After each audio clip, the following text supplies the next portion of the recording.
Alrighty, let's continue hauling, shall we? If you don't know, I filmed another haul before this. I don't know, this one's gonna go up second, obviously, because of the way I'm talking. But if you missed the first part of this haul, I'll link it down below for you guys. But I'm just gonna dive right into some Bobbi Brown holiday stuff that I got and give you my opinions on it.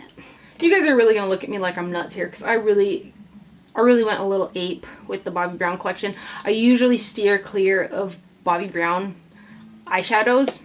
I don't know what it is about this year's collection that made me want all of it. But I did pick up a bunch of pieces from the collection, and I'm kind of in the middle with it's very hit or miss. Bobbi Brown stuff is so hit or miss for me, but I'm still going to show you guys. The first thing that I got here is the Twilight Pink Lip and Eye Palette. Packaging, like I said, it's just divine. It's so pretty. Why does packaging gotta be a factor? Why aren't we always about performance? But I do really like the packaging. I think it's really pretty. It comes with a lip brush and a little eyeshadow brush down here, which obviously I'm not using. And then it does come with 4 lip products right there, which I find to be very sheer. More like glosses to me than lip sticks. And then this top part right here flips open, and there's a mirror right here, and then you have your shadows. And I did wear this. It was okay. The deeper shades in here were nice. The sparkly shades, man, I was giving my poor Wayne Goss brushes split ends trying to pick up those. But yeah, very hit or miss. I do like it. I like to look at it, and I'm like glad that I have it, because it's this addiction thing. But it is very hit or miss quality. I also picked up the Hot Cocoa palette because it had some really pretty cool browns in here. This is what the box on that looks like. And the packaging, it's got the same type of packaging on the front here, and then you open it up and it's got your 2 tiers of shades here. Again, this sparkly shade right here has actually got pretty good pigmentation. See? So that's what I mean by really hit or miss. So does this one. Right there. So yeah, that's what I mean by the hit or miss thing. And then the other shades, they're pretty as well. So I do like this one here. And then underneath is a really pretty blush that I actually have I used it? Doesn't look like I've used it yet. That's really bad when you can't remember, right? But this is what the blush in here looks like. It's just a really pretty peachy rose type of blush, I guess. This is the Old Hollywood palette. Same emblem on the cover. And then these are the shades. There are both cool and warm tones. There are 1, 2, 3, 4 of those sparkly top coat type shades, which they can be very hit or miss. These are 2 of them. But like the dark shades are nice. So I do like this palette. I did use it and I enjoyed the look that came out of it. I will show you the palette that I did use and did not enjoy the outcome. The Rich Chocolate Eye Palette from Bobbi Brown is the one that I did a look with, and I was not happy with it. I did only use this one time, so I obviously need to give it a better shot.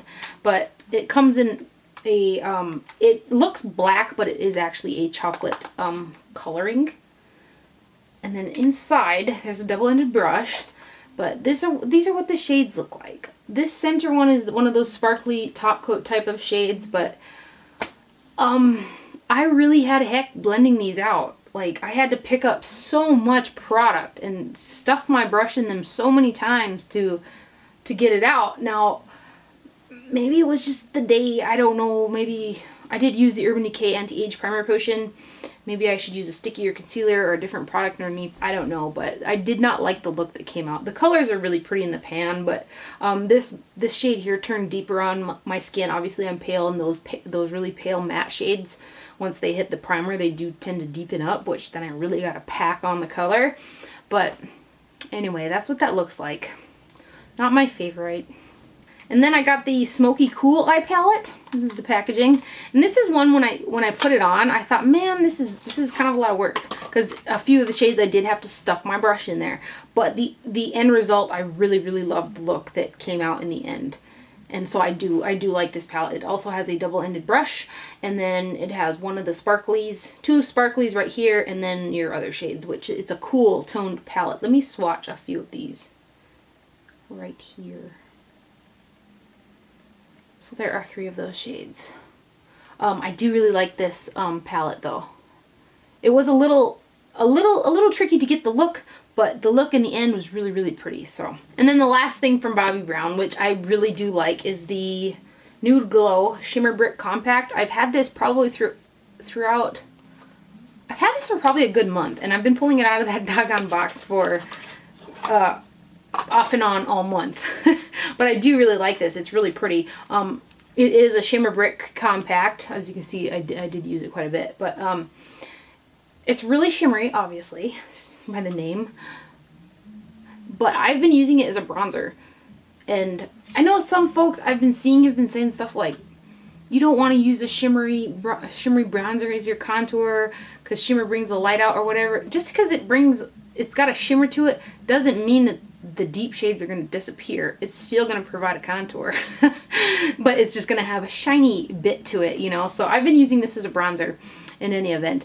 I do have to be careful with this particular shade right here because one day I did actually, I did overdo it a little bit, and so I had to really buff it out because it looked a little bit muddy. But I really like it. This is one of those products that give dull winter skin a pretty glow. That's how I think anyway, as a bronzer is concerned. So I really do like this.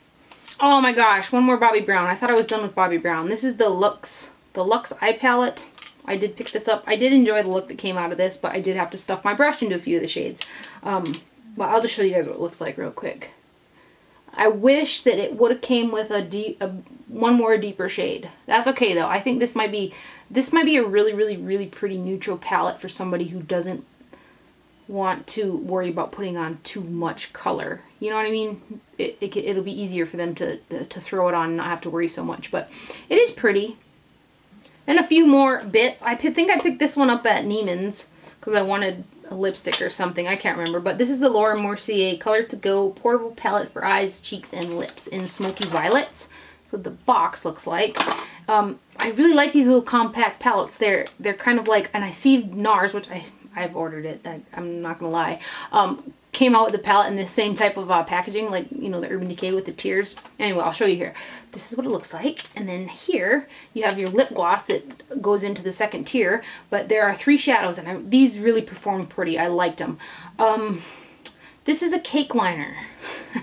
I've never really experienced the Laura Mercier cake liners, but I won't be able to get any product off of that unless I wet it, which I thought it'd be fine that it was a cake liner, you know, because it's essentially a powder product, and if I wanted to use something that dark in my crease, I could with a brush. No, don't work out, because like, this is, I'll show you guys. Nothing there. So that's a little bit of a disappointment, but these 3 shades here, my hands are looking something dirty, but these shades here are really gorgeous. They look like that. And then there is a lip gloss in here, and it is in the shade After Hours. And then you open up the bottom part here, and there is a really pretty bronzer and a baby pink blush, which is, these baby pinks are some of my favorite types of blushes. So I do really like that, with the exception of the cake liner, because I probably am never going to use it. I thought since it was powder again that I could probably use it for a shadow, but not the case. And then I did get the Tom Ford number 14 Ice Queen palette because I'm addicted to these eyeshadows. It comes with a little sleeve that's, here, see here, right there. But I did wear this once and just confirmed my love for Tom Ford shadows because they're so easy to use and they're so pretty. I mean, no, some of the shades aren't the most unique or anything like that, but the ease of use and the pigmentation and everything is so effortless, and it just turns out so beautiful every time, in my opinion. But this is what it looks like. This shade here is your sparkly top coat, which I find that the sparkly top coats that are included in the Tom Ford quads, I can actually pick up enough product on my brush to use it as a shade and a blending shade, where like your Bobbi Brown one, I really gotta stuff my brush in there to do that. But those overcoats are better used on a flat brush trying to pack it over something as opposed to using it by itself. And these ones you can kind of use by themselves as a shade. I'll show you guys. because they do pack a decent amount of pigmentation while still having that glittery effect to it. But these are so beautiful. I'm just so obsessed with Tom Ford's shadows. And then a neutral palette that I do really love, and I just got this maybe a week ago. I Instagram picture of it, but it's the Clinique All About Eyes 8 Shadow Pan Palette. I think I picked this up. I picked this up on the Clinique website. It's no longer on there, but I've seen it on Nordstrom's. So, yeah, this is what it looks like. Oh my god, fingerprints galore, right? There's a little brush and a sponge tip in here, but these are the shades. These are so pretty, these eyeshadows here. Hopefully they're picking up. There you go.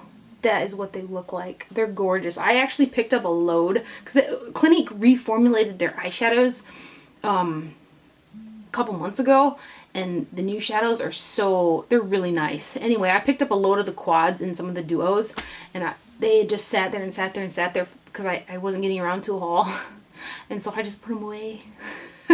But I do really like them. I'll show you some of the shades here, what these look like. I kind of feel like this is what I expected the Naked 3 palette to kind of be like, and it's just not. But those are some of the shades here.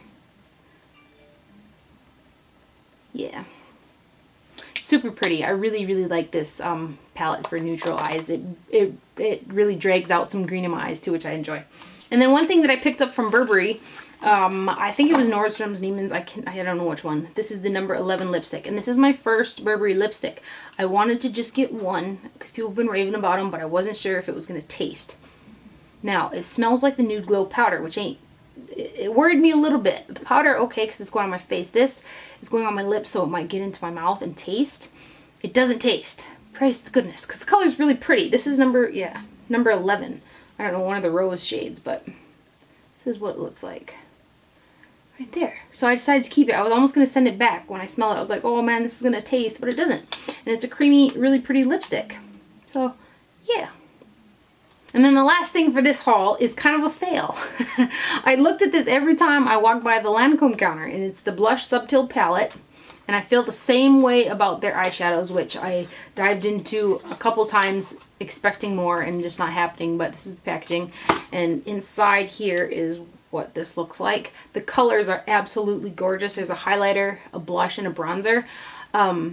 They have that same texture as the shadows, which are so soft.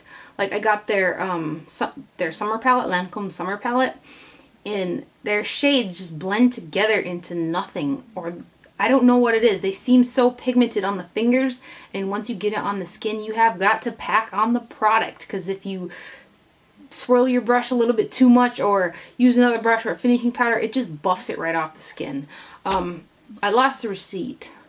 I'm going to try to, I don't know what I'm going to try to do. I'm going to try to give it another shot. I did only use it one time, and I was kind of disappointed, so I need to give it another shot, but I feel negatively about it. Isn't that sad? But I did pick it up, I guess, and it's expensive. It was like $50, I think, which is really expensive for what it is, I think. So that concludes my hauling for the day. I hope that you guys enjoyed this. There's probably many more hauls to come. Collection video, I'm working on it. How about you guys' opinion? What do you guys think about hanging up? Do you guys want to see some nail polish racks on the wall back there? Because I couldn't get another polish rack like that one because I wanted two of them because I don't have enough to put all my polishes on. And so I picked up some wire ones, spray painted them lime green and pink because they match my toolboxes. And I'm going to put them on the wall back there if you guys want to look at them. I don't know. Just be interesting to get your opinion on it. And then I'm going to do a get to know me video. And yeah, so anyway, I hope that you guys enjoyed this haul. Thank you for watching. Do not forget to wear sunscreen, and I'll see you guys later. Bye!